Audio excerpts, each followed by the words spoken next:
Why, Ben? Because he's on my fantasy team right now, and Oh, I'm 9-9 with 2 weeks left in the regular season. You've clinched a playoff spot. I am one of three teams fighting for the final two spots in the postseason, and I need you to kind of just lay down this week.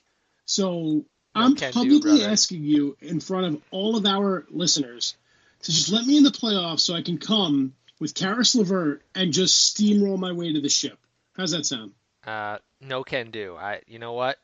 I'm trusting the process right now. And speaking of which, Jason, that's going to take me to our next team, and that's our 76ers, who are playing at the Thunder on Thursday, which is going to be another phenomenal matchup. And I think if you're going to go dark horse finals contender that somehow, some way the Warriors don't make it, the Thunder are probably your dark horse.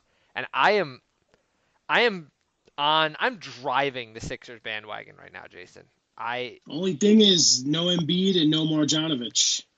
You know what? I'm here for the Sixers no matter who's playing, who's on the floor. They have a lot of talent, and it's really interesting to watch the way they play without some of their key players, because they have enough talent that when one of their guys goes down, one of their other stars can just step up. So I think that's going to be a phenomenal game, and I think it'll tell us a lot about those two teams. The Sixers have quietly been playing pretty well without Embiid, actually. Yeah, I mean, do you want to tell the people your hero of the week then while we're on the subject of the process, or do you want to wait till the third Oh, mark I'll, here? I'll I'd say. jump in here because I really do have to say one of the guys who's really impressed me is Tobias Harris. I can't say I watched many Clipper games this year. I may or may not have made some wagers against the Clippers, and them being successful had really not made me incredibly happy as a result. But watching him on 76ers has been eye-opening. He is he is the perfect role player. It's unbelievable. He's a star in his role, as they say. And it has been really noticeable the impact that he's had on this team, because he can do really anything, Jason. I really, that's the biggest takeaway for me with Tobias Harris, is that he is a Swiss Army knife of a player. He can score. He's a really good rebounder, which I really did not know before he went to the Sixers. He's a really superb rebounder for his position. He can really play the four and hold his own against bigger guys. And he's a sneaky good passer. And then on top of that, he's an excellent shooter. He came into the league as a guy who really was not much of a shooter. His first few years when he was in Milwaukee and Orlando, he was an average shooter at best, and he has transformed himself into a guy who you really can't leave open. And as a result, to me, he has transformed the Sixers from a team that was already having some ambitions to make it out of the East this year to, in my view, come playoff time. I really think that they, in spite of everything that the Raptors and the Bucks have accomplished, I think they're the favorites to come out of the East just because of the level of talent on their roster. They have, a few guys who can really take over games, and I actually think they fit exceptionally well together. I mean, I think sometimes Simmons can seem a little out of place when the whole team is there, because he's a bit like Tatum in Boston, where it feels like he's overqualified for his role at parts of the game. And when Embiid goes out, it's all of a sudden the Simmons show. But that said, man, the Sixers they are so talented. I mean, they've shot themselves in the foot with some of the deals they had, whether it was the original Fultz trade, the new Fultz trade where they got Jonathan Simmons, who really hasn't been a huge factor. And other than that though, jeez, they look legit, Jason. Yeah, and Harris is going to get paid. I just have to ask you how it feels to pick a hero of the week other than Jimmy Harden, as we affectionately know him as now. Jimmy, yeah. Jimmy Harden. It's that his friends call him Jimmy. I don't know if the listeners know that, but Jason and Jimmy go way back.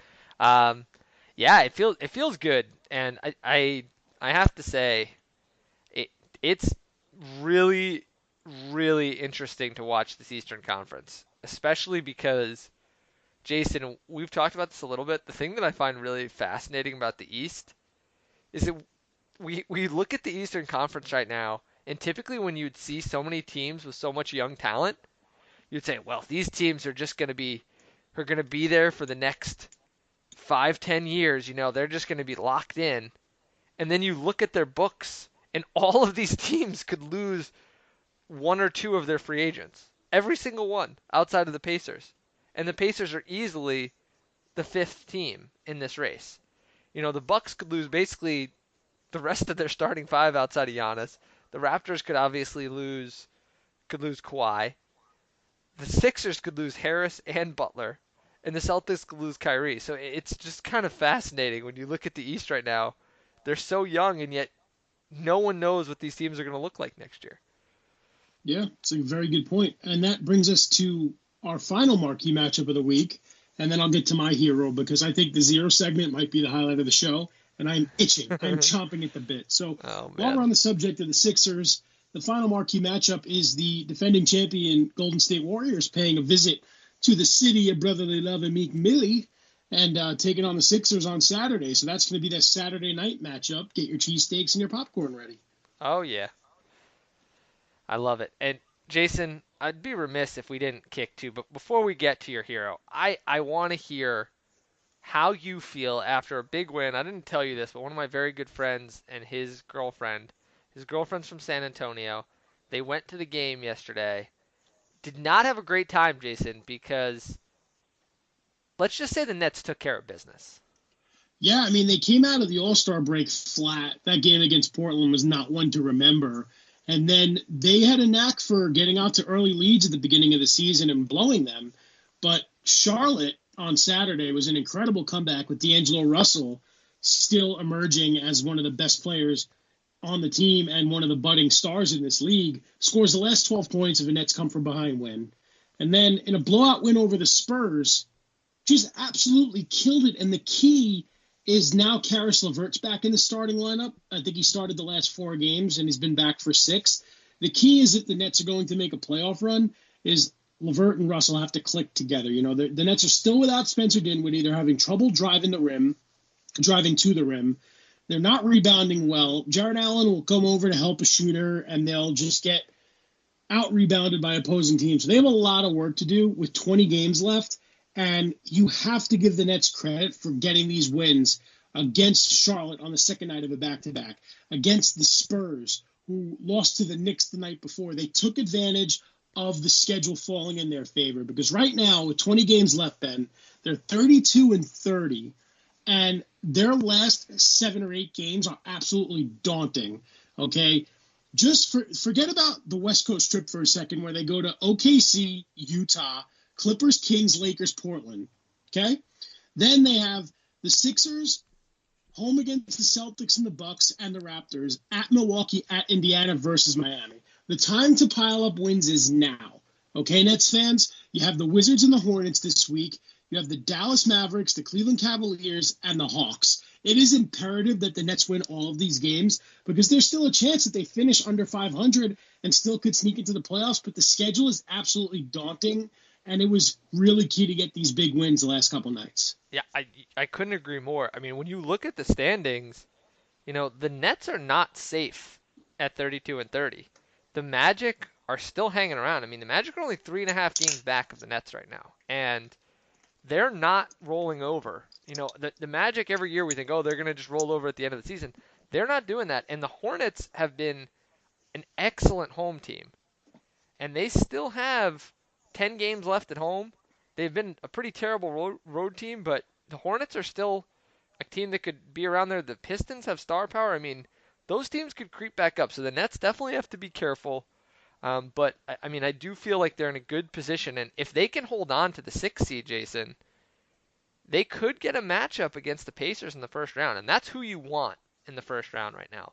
If you play the Pacers in the first round as well as the Pacers have played, they are a vulnerable team without their leader in Victor Oladipo, and I think the Nets are actually uniquely suited to play the Pacers. I think that is a tremendous matchup for them. I think if they get a chance to play the Pacers, I think they should be licking their chops because the Pacers are really an inside-out team. And when it comes to the playoffs, they like to kind of deter teams from getting to the rim And I think the Nets can really draw up a pretty good game plan to neutralize that. Meanwhile, they have Jared Allen who can really handle either of the big men for the Pacers if they need to. And I think the Nets match up pretty well against them if they could hang on to that 6 seed. Well, I don't want to get too far ahead, Ben. I just want to tell you real quick why I'm angry with the Charlotte Hornets, because they have a guy on their bench by the name of Frank Kaminsky who could be the stretch four that the Nets lack. Oh, and instead of letting him go and signing with a team that's right directly above them in the standings, they're hanging on to the poor kid, just letting him rot away on the bench. Jason, how good of a fit would right Frank now. Kaminsky be on the Nets, though? I'm not saying he's going to help them win a concerned for you. championship. Why? I'm concerned for you because you're pining for Frank Kaminsky. If Frank Kaminsky is the missing piece, is it stretch four rental? Come on, no, the missing piece to solidify a playoff spot. I don't know. The Nets. Hey, Benjamin. You with me, buddy? Can you hear me out for a sec? The Nets are a reclamation project's dream. Look at Spencer Dinwiddie. Look at Joe Harris. Look at all of these players that were cast away by their former teams and how well they're doing. Can you imagine Frank Kaminsky with this performance team? If they're going to get anything out of him in his career, he needs to go to an organization that knows how to get the most out of young players that were cast away from their teams that drafted them.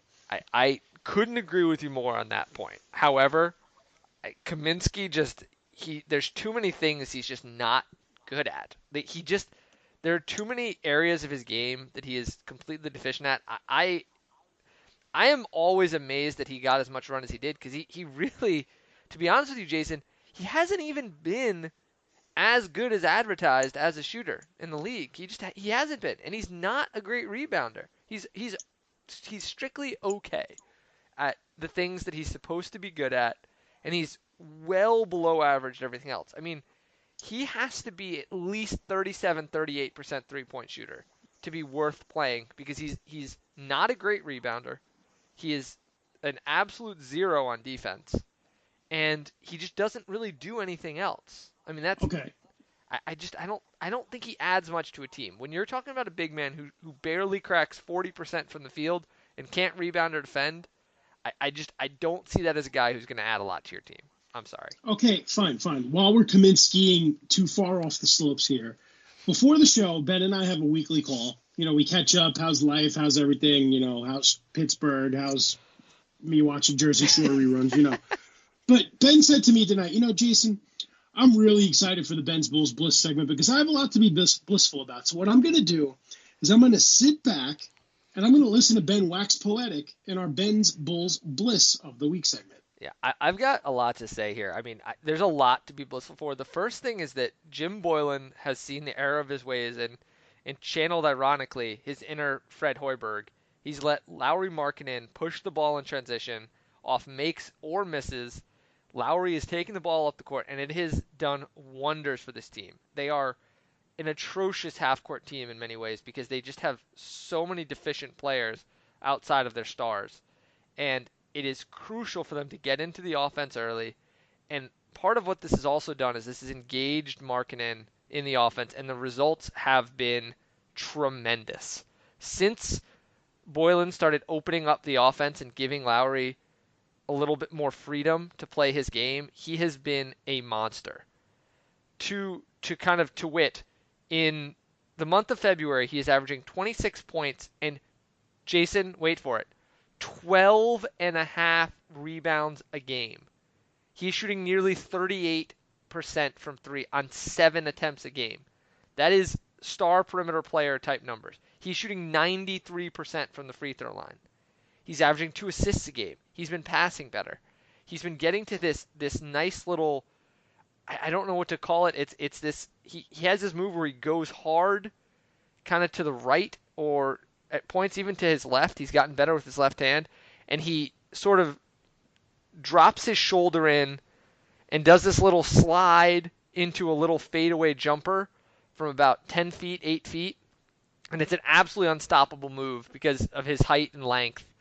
And he can get that shot anytime he wants it. Meanwhile, he's been much more active on the defensive end. Boylan has played him in more single big lineups with just him out there, which really helps.